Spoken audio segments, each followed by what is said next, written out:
스트레스 많고 회원 생활 동안 많이 먹고 앉아있다 보니 살이 많이 쪘을 텐데요. 대학생이 되기 전 살찐 얼굴 빼기 위한 표현들입니다.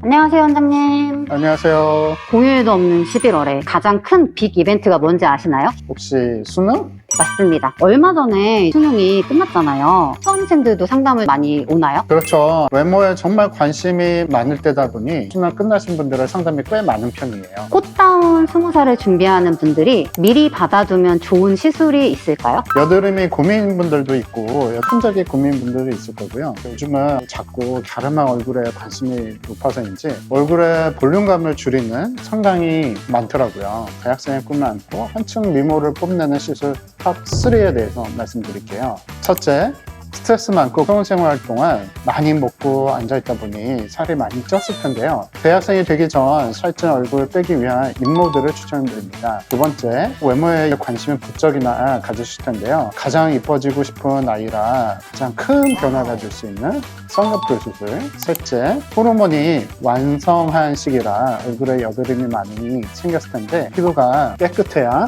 전체적으로 이뻐 보이죠. 여드름 치료, 수험생들의 고민을 해결해주는 탑3 시술입니다. 인모드 레이저란 어떤 레이저인가요?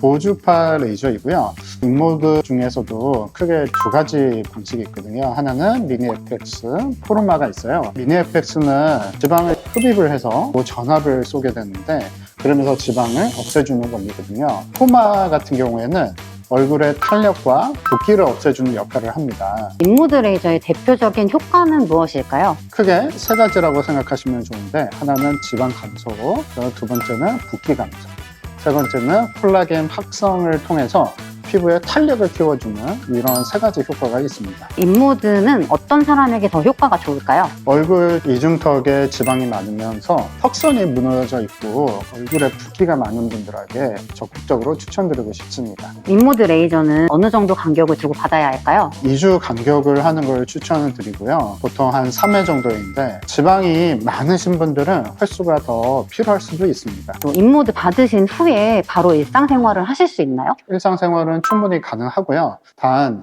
멍이 생기는 경우가 있어요. 1번 탄력이 떨어지신 분들, 두 번째는 피부가 얇은 경우에도 생기고요.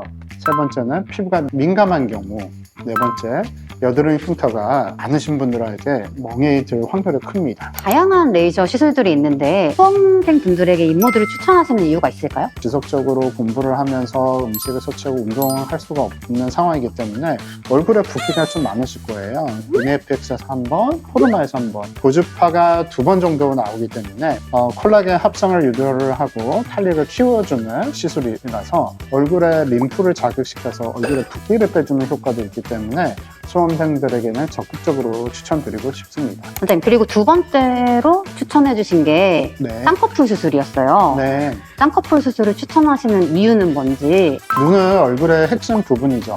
눈매가 또렷해지고 편한 이상 수험생들이 수능 후 가장 많이 하는 수술입니다.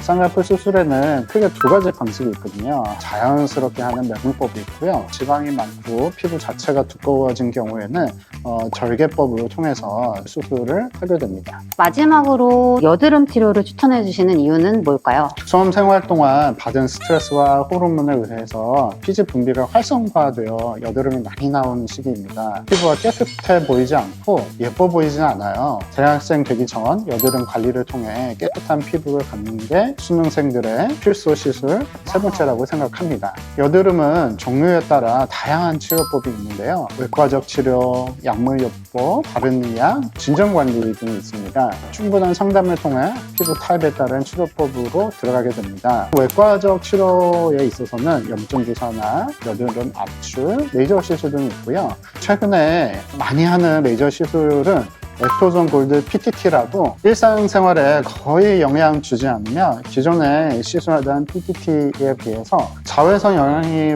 받지 않거든요. 부담 없이 받을 수 있는 좋은 여드름 치료법입니다. 약물요법 같은 경우에는 경구약들이 있거든요. 특히 테트라사이클린이나 미노사이클린 등의 약을 복용을 하면서 염증 조절을 하게 됩니다. 피지가 왕성한 분들한테는 피지 억제인 이소트레티노인 약물을 복용을 하면서 피지 조절을 하게 되고요. 바르는 약재로는 클레오신티라는 약물을 가지고 얼굴에 이제 바르게 되면 초기 좁쌀 여드름이나 화동성 여드름에 효과적이고요. 또 하나 레티노이드 계열의 바르는 크림이 있거든요. 많이 알려진 스키바 A 크림이 사용할 수가 있고요. 최근에는 이게 단종이라서 3세대인 아데팔렌, 4세대인 트리파로텐 등을 사용하고 있습니다. 여드름 약제는 병원에서 처방받아야 드실 수 있는 전문 약품이라서 충분한 상담을 받고 나서 처방을 받는 것을 추천을 드립니다. 마지막으로 진정 관리가 있는데요. LDM이나 소노스타일러